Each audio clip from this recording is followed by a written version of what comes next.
Alors, première vidéo de Revit Architecture 2015, donc il y a un logiciel qui va nous permettre de dessiner des bâtiments.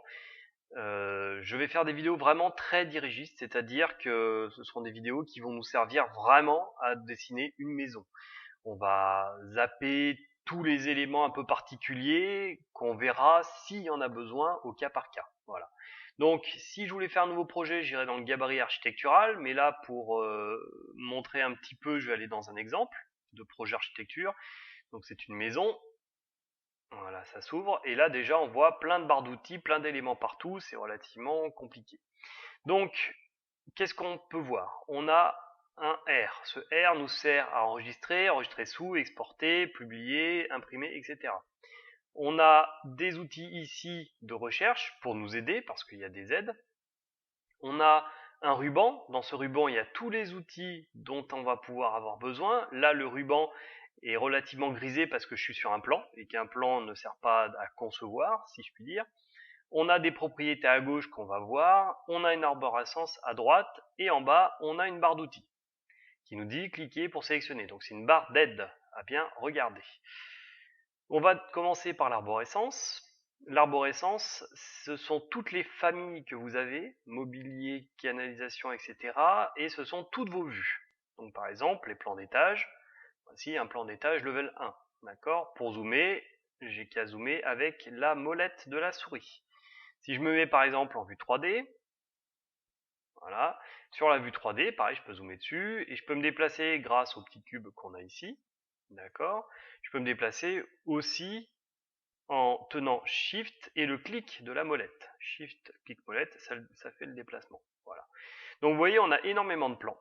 Si je me mets sur le plan d'étage, level 1, je vois donc qu'il y a énormément, il y a des annotations, il y a des murs, il y a des planchers, il y a du mobilier. Donc vous voyez, Revit Architecture sert vraiment à tout détailler. On a même des zones qui sont détaillées. Et là, si je veux faire par exemple un nouveau mur, je vais vouloir prendre l'outil mur. Donc vous voyez maintenant, la barre d'outils, le ruban est débloqué. Donc si je veux faire un mur, je prends un mur porteur, regardez bien ce qui se passe. On a une barre qui est apparue ici, qui possède quelques informations que je peux modifier.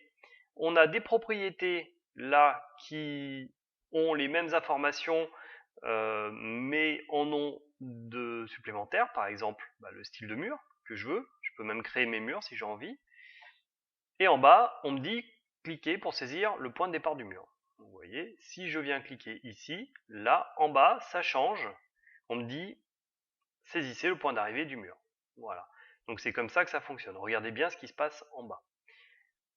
Donc je ne vais pas dessiner le mur. Autre élément qui se passe et qui est intéressant ici, c'est que je peux changer le facteur d'échelle et je peux changer le niveau de détail. Je suis en moyen, mais je peux mettre en niveau de détail élevé pour voir un petit peu plus ce qu'il y a dans les murs. En réaliste, voilà, donc ça prend un petit peu de temps pour montrer tout ça. En filaire, si je veux le plus simple possible. En faible, donc ça permet des fois de faire moins ramer l'ordinateur. Voilà. D'accord? Donc ça c'est pour l'interface. L'arborescence, c'est vu. Les propriétés, donc vous avez vu où elles sont. Des propriétés supplémentaires ici. Et enfin, donc le ruban. Petit détail, quand je suis, par exemple, je veux faire un mur, ou par exemple une porte, voilà une porte, donc vous voyez que dans les propriétés ça a changé, on me demande d'autres éléments, et ben je me retrouve directement dans le ruban, dans modifier.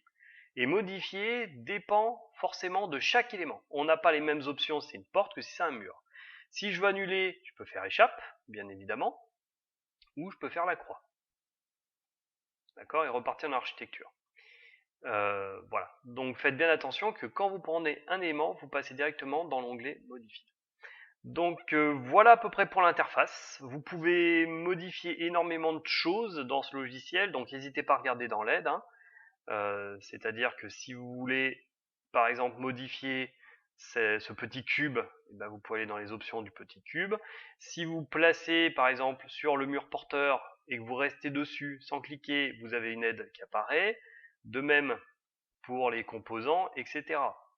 Donc par exemple au niveau d'un plafond, si j'ai envie de mettre un plafond, j'aurais pas dû cliquer, plafond, voilà, on a une vidéo qui apparaît, qui peut nous aider. Voilà.